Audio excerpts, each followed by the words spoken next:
Hello everyone, my name is Techitina Tara, first year UG student of IIT Kharagpur. My roll number is 21BT30034. So, today in this video, I am going to present the first DIY assignment in connection to disassembly and reassembly of a hair dryer. So, let us take a look at the hair dryer.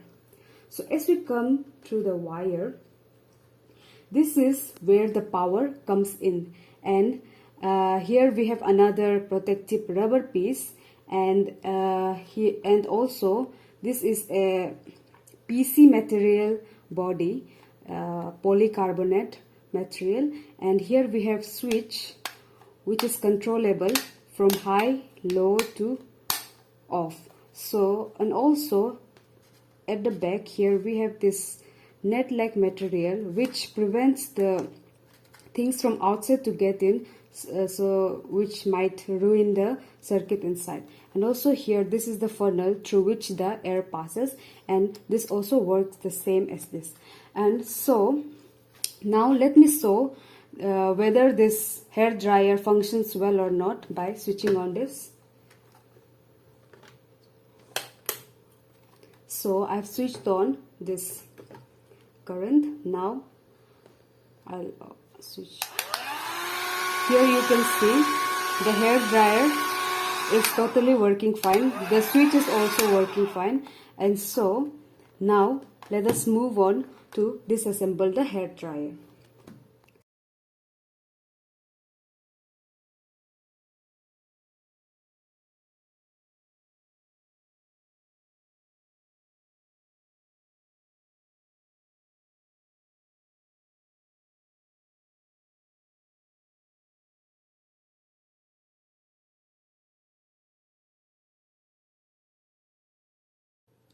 If we look inside, now you can see this is the switchboard, and here this is attached to a plastic bracket so that the switch does not move here and there and stay in the steady state. And so here we can see that the switch is 13 ampere at a 125 volt and 10 ampere at 250 volt. And here we can see that there are a number of different wires leading out the switch and running into the heater. So now let me remove this sheet. This is a mica sheet.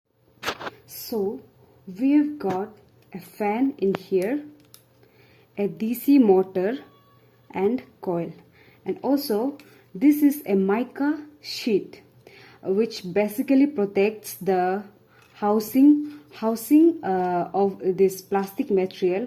Like it will the heater, if it runs, it will produce heat and it might melt this material. So mica sheet is used to protect the housing.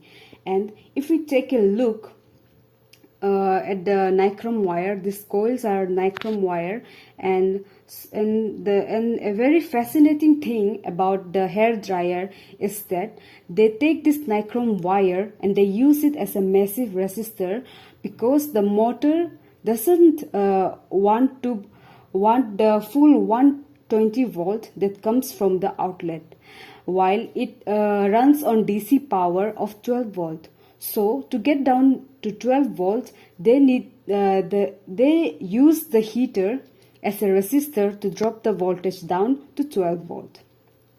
So here we can see the heater is made out of these coils, which is a nichrome wire, and nichrome is an alloy of nickel and chromium, and when electricity runs through it, it heats up, but it doesn't oxidize.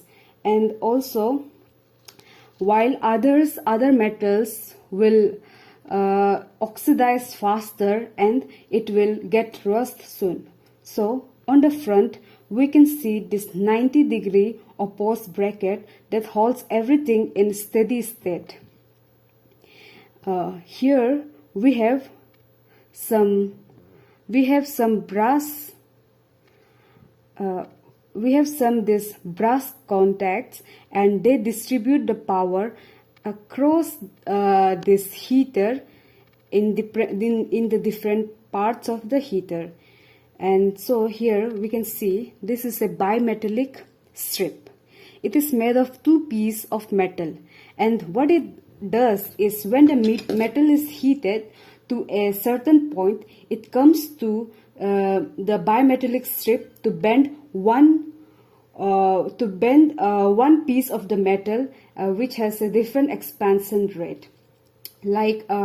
So you could have two different types of metal, like an alloy called invar and another piece of metal called copper. And the copper will respond to the heat at a certain rate, and it will expand, while the invar will not expand nearly as fast as copper. Thus, you can see that the copper will bend, and while the appliance is heating too much, the copper will bend towards, and it will cut off the electricity to the heater. So it acts as a very good controller, so that the heat might not destroy the appliance and cause some very great accidents. So down here inside we have a diode. This diode just controls the flow of electricity in it, like it's just like a little electrical valve. So as we know, the heater works as a resistor and has dropped the voltage to 12 volt, but it's still AC power. And the motor that we have here is designed to work on DC power. So in this circuit, you can see the circuit that is formed here.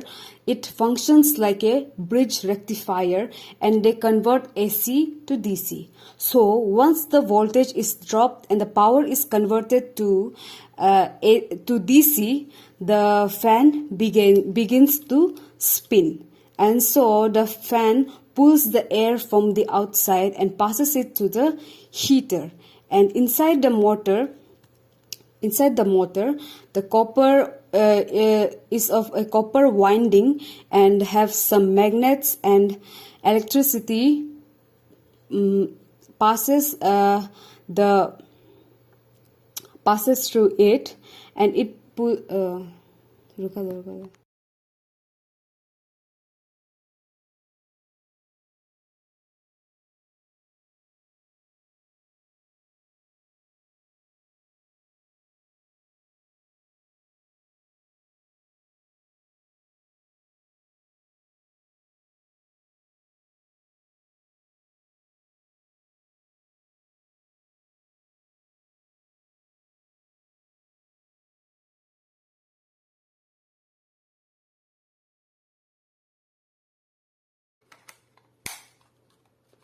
Yeah, now you can see this hair dryer has come back to its normal position. I have reassembled them again. So now let us check whether is it functioning well or not as it was before. I have switched on. Now we can see.